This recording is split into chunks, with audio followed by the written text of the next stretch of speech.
Di sebuah dunia yang penuh dengan keajaiban tak terduga, hiduplah beragam makhluk dengan keunikannya masing-masing. Namun, di antara semuanya, terdapat satu kisah yang terus diceritakan dari generasi ke generasi. Ini adalah kisah tentang seekor gagak yang kecerdasannya mampu mengubah keputusasaan menjadi harapan, membuktikan bahwa akal lebih tajam dari sekadar kekuatan. Mari kita mulai perjalanan ini bersama, menyelami sebuah dongeng yang mengajarkan kita arti dari ketekunan dan pemikiran cerdas. Pada suatu hari yang begitu terik, matahari bersinar tanpa ampun, mengubah tanah menjadi retakan-retakan kering. Di atas lanskap yang gersang itu, seekor gagak terbang dengan kepak sayap yang terasa berat. Tenggorokannya kering kerontang, dan ia sangat putus asa mencari setetes air untuk meredakan hausnya. Ia telah terbang jauh, melintasi lembah dan bukit, namun semua sungai dan mata air yang ia temui telah mengering, hanya menyisakan debu dan kekecewaan. Kelelahan mulai menggerogoti tubuhnya, dan harapan tampak semakin menipis seiring dengan panasnya udara siang itu. Setelah melakukan pencarian yang panjang dan melelahkan, matanya yang tajam menangkap sesuatu dari kejauhan.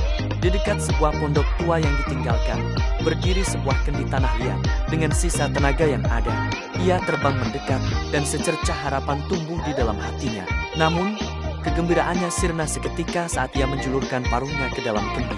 Air memang ada di sana, tetapi permukaannya terlalu rendah, jauh di luar jangkauan paruhnya yang pendek. Kekecewaan yang mendalam menyelimuti dirinya, membuatnya merasa lebih haus dari sebelumnya.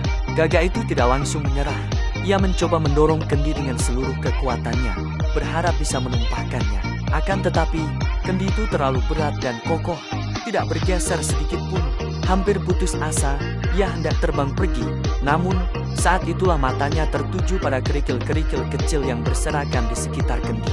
Sebuah ide cemerlang tiba-tiba muncul di benaknya. Dengan sabar, ia mulai memungut kerikil satu persatu menggunakan paruhnya dan menjatuhkannya ke dalam kendi. Setiap kerikil yang masuk menimbulkan riak kecil di permukaan air. Perlahan tapi pasti, usahanya yang tak kenal lelah mulai membuahkan hasil.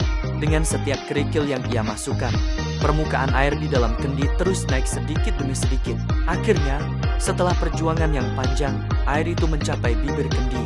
Gagak yang kelelahan itu pun bisa minum sepuasnya, memulihkan tenaganya yang hilang. Ia berhasil bertahan hidup bukan karena kekuatan, tetapi karena kecerdasan dan ketekunannya. Dan begitulah akhir dari kisah kita. Dari seekor gagak yang cerdas, kita belajar sebuah pelajaran berharga, bahwa dalam menghadapi kesulitan, solusi tidak selalu datang dari kekuatan fisik, tetapi dari akal yang digunakan dengan bijaksana. Setiap tantangan adalah kesempatan untuk berpikir kreatif. Terima kasih telah menemani perjalanan ini hingga akhir. Sampai jumpa di kisah-kisah menakjubkan.